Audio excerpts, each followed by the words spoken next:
bienvenidos a La Silla Vacía. Un saludo a los que se conectan por el Canal 1 y por nuestro canal de YouTube.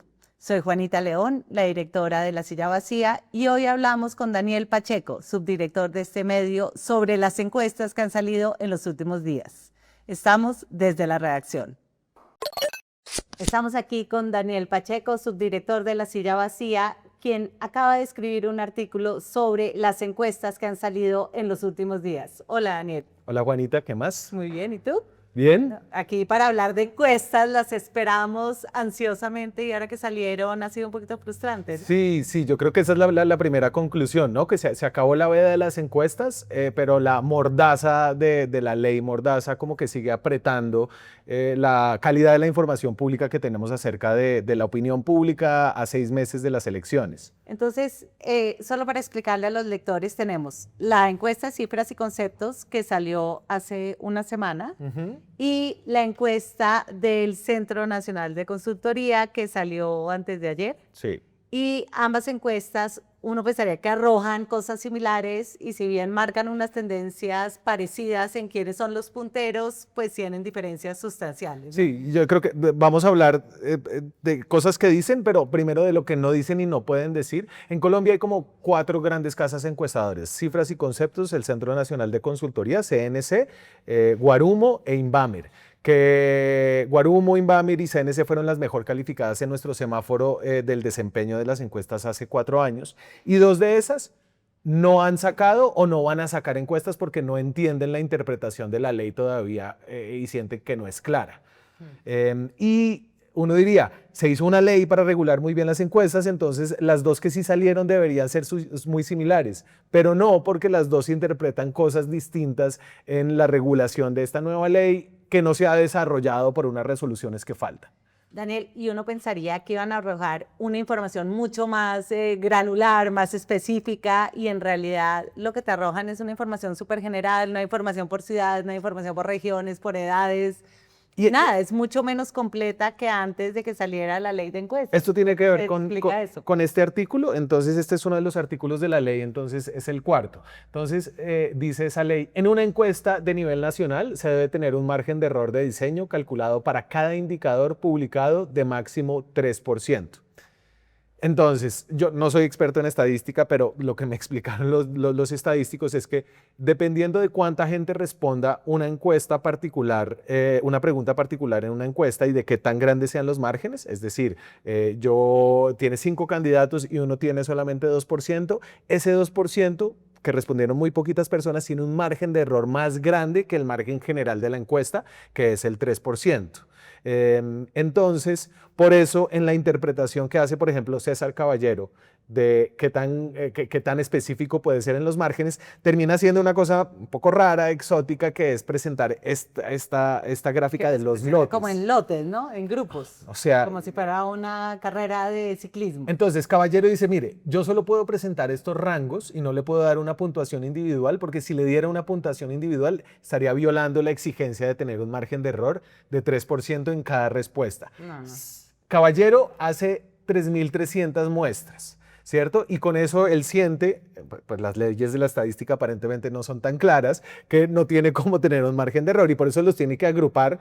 Esto es una vaina que han criticado mucho y yo creo que con razón, porque las encuestas están básicamente inventadas, ¿no? Entonces él se está teniendo que reinventar las encuestas para poder dar los números como él los entiende legalmente. Pero Carlos Lemoine del Centro Nacional de Consultoría interpreta una vaina totalmente distinta y saca esta encuesta con estas intenciones de voto. Ahorita ya volvemos a los números particulares, pero él sí dice, listo, yo le doy un porcentaje a cada uno en una interpretación totalmente distinta, además con una muestra más chiquita de la que tiene Caballero.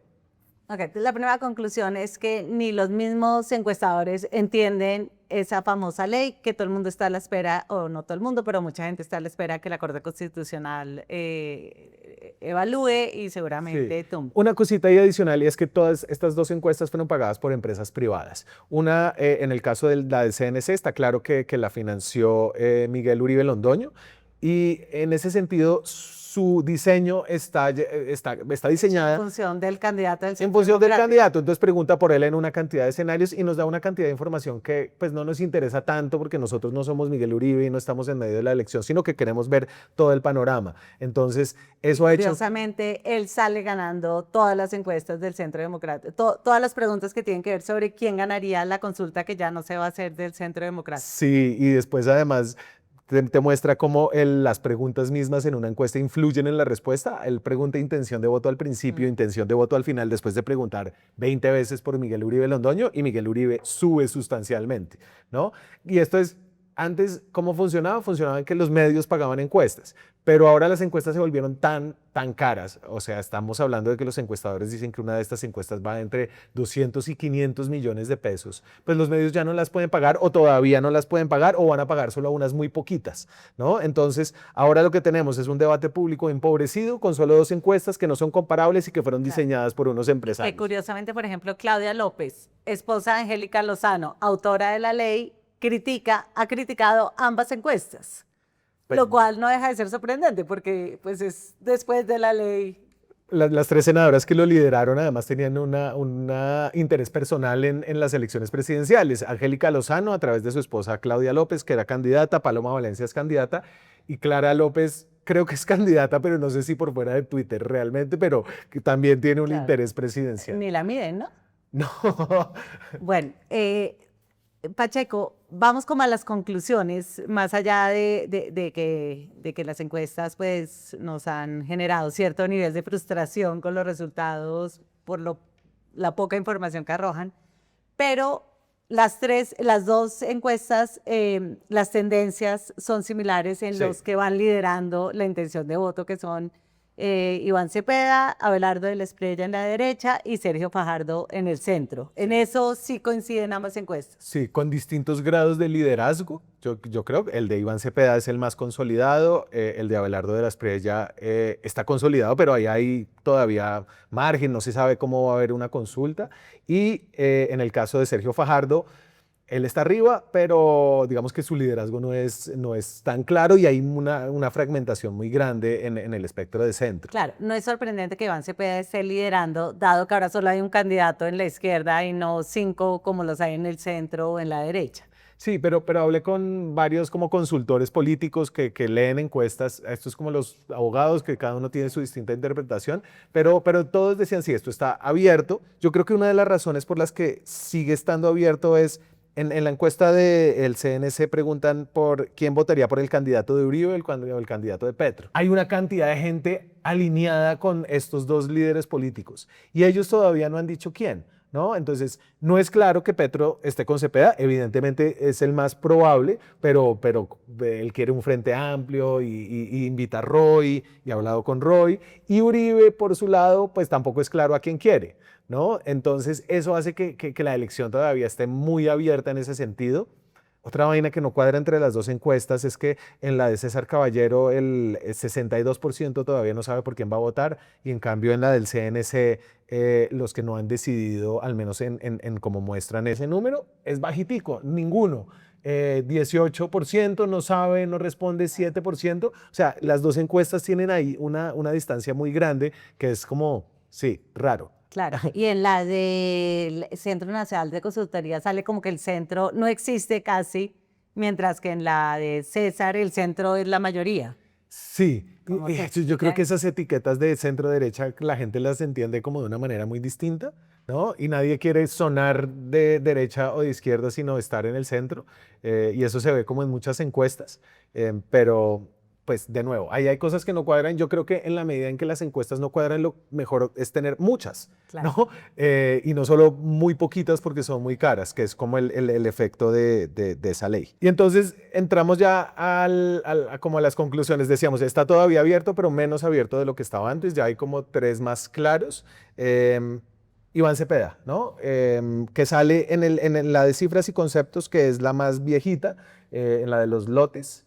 Iván Cepeda, pues está, a ver, como caballero, como cifras, no puede dar los números exactos, pero pues uno dice, está entre 13 y 9 y están de derecha a izquierda, Cepeda arriba, entonces asumimos que Cepeda tiene 13 y en la otra, en la de CNC, Cepeda está más arriba con 21%. Claro, Pacheco, ahí en la de cifras y conceptos uno podía interpretar que él no había logrado consolidar todo el voto de izquierda porque los que se identificaban del pacto histórico eran el 21%. Sí. En esta de cifra, en la otra de Centro Nacional de Consultoría, uno diría, en realidad él ya consolidó la izquierda, sería muy difícil para un candidato como Roy Barreras ganarle en el Frente Amplio. ¿Tú estarías de acuerdo con esa interpretación o cómo ves lo de Roy Barreras ahí? Yo creo que esa no se puede hacer porque como las encuestas son tan disímiles, entonces no sabría decir si Cepeda creció del 13 al 20 en el transcurso en el que se hicieron las dos, pero yo creo que sí muestra que Cepeda tiene como un espacio bastante consolidado, sobre todo porque no tiene competidores fuertes. Entonces sus competidores, y ahí es donde es chévere ver la favorabilidad que tienen cada uno de los candidatos. Entonces la favorabilidad en la encuesta de cifras y conceptos, por ejemplo, de Roy Barreras tiene un desfavorable del 36% y un favorable del 20%. Si uno lo compara con Iván Cepeda, pues Iván Cepeda tiene un favorable un poquito más alto y un desfavorable también más bajito, ¿no?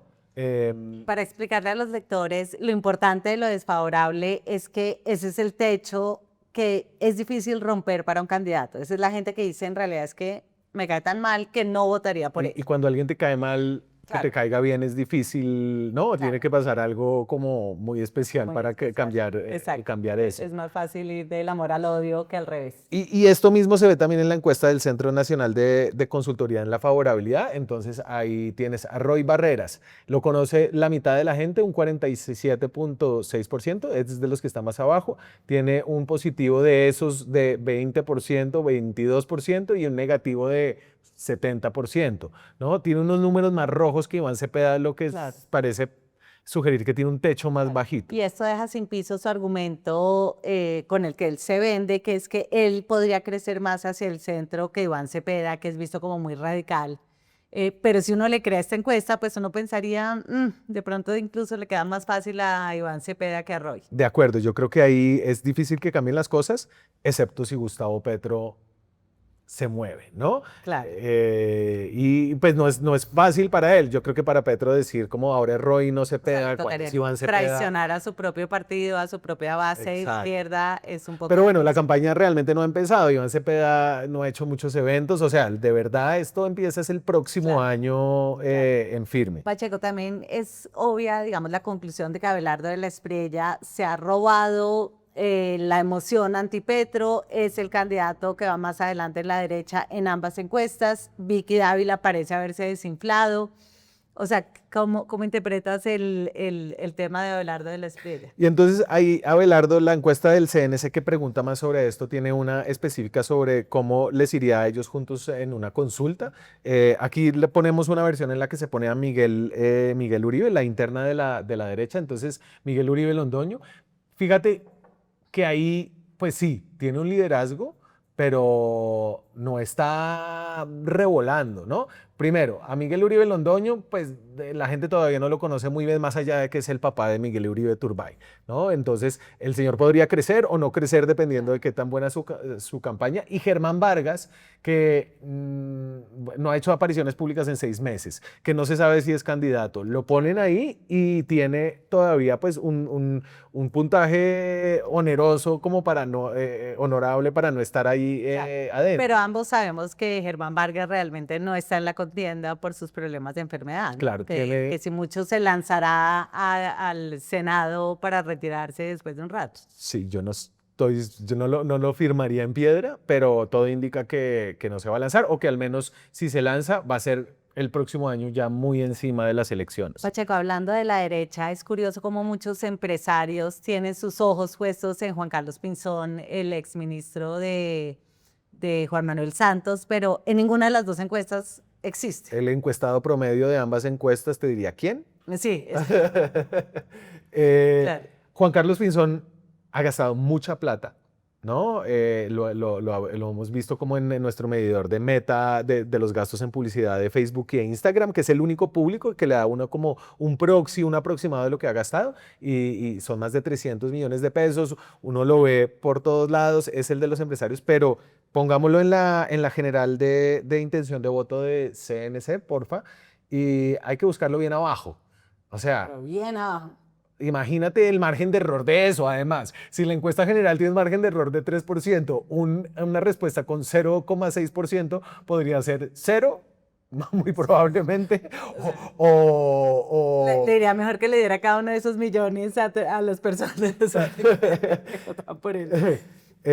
Entonces, yo creo que ahí Abelardo tiene un liderazgo consolidado, pero no lo suficiente como para que ya los otros se le empiecen a O sea, plegar, no ¿no? lo suficiente para robarle el aval a Uribe, porque al final, como dice esta misma encuesta, el que decida a Uribe va a tener un peso muy grande sobre los colombianos de derecha, y Uribe, pues al parecer, decidió retomar el proceso, acabar con la idea de que lo escogieran por encuesta, lo cual le permite uno anticipar que no quiere que sea Miguel Uribe, pero no es muy claro quién quiere él que sea. Ese es el problema de Uribe, ¿no? Que tiene como el ímpetu como de poner un candidato, pero no tiene buenos candidatos para poner, o al menos si uno piensa que Abelardo no es el mejor candidato para Uribe, ¿no? De ahí abajo es, bueno, él prefiere a Pinzón, pero ni siquiera Pinzón tal vez Existe, con exacto. el aval de Uribe crecería, ¿no? Sería un Claro. riesgo muy grande.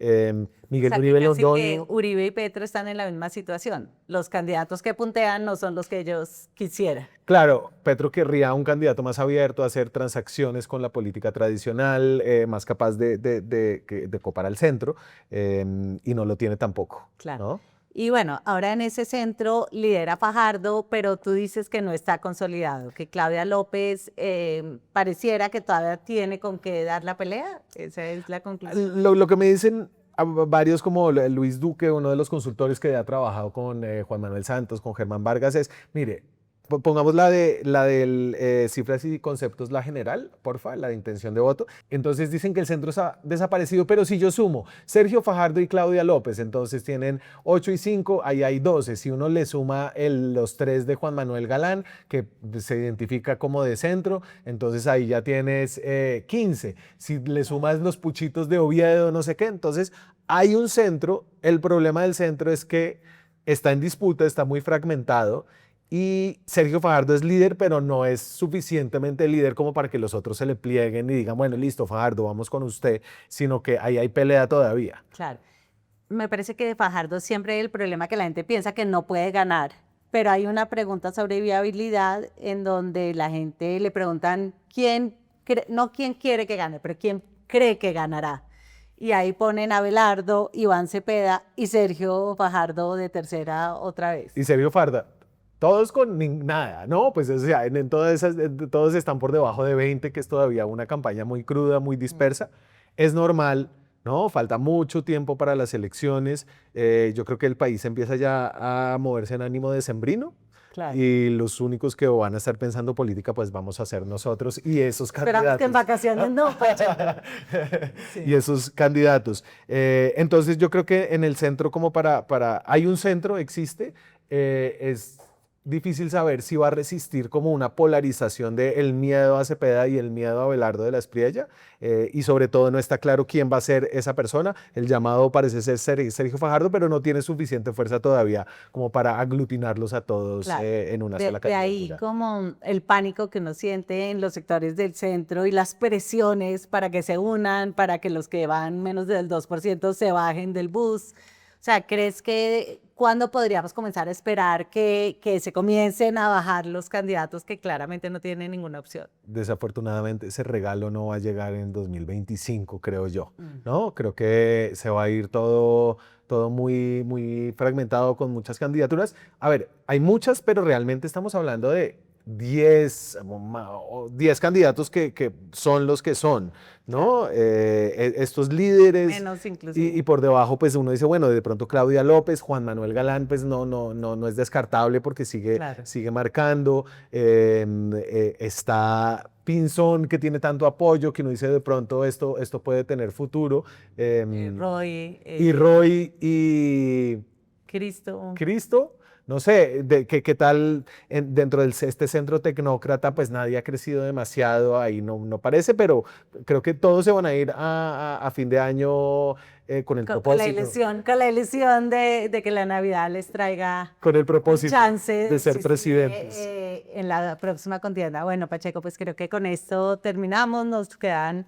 Esperamos como quizás otras 2 encuestas de aquí a final de año. Guarumo dice que no va a ser hasta que se o reglamente o la Corte falle el Invamer, y esas son las 2 mejores encuestas, al menos en el ciclo 2022. Invamer no es claro si no va a ser o no, pero dice que están muy caras y que vamos a ver si convencen. Yo me imagino que a Caracol, El Espectador y Blue Radio de que pague, no sé, 500 millones de pesos por una encuesta. Ojalá. Bueno, pues esperemos que eso pase. Qué lástima no tener la plata para contratar nosotros nuestra propia encuesta, pero muchas gracias a nuestros usuarios. Síganos en YouTube, marquen la campanita, y a todos nuestros televidentes, véanos en el próximo episodio desde la redacción de La Silla Vacía. Gracias. Vienen las elecciones de 2026 y el panorama político todavía no está claro. En el canal de YouTube de La Silla Vacía le explicamos a profundidad y sin sesgos las movidas de poder que serán claves para tomar decisiones el próximo año. Suscríbase a nuestro canal, active la campanita y haga parte de una comunidad que apoya el periodismo independiente.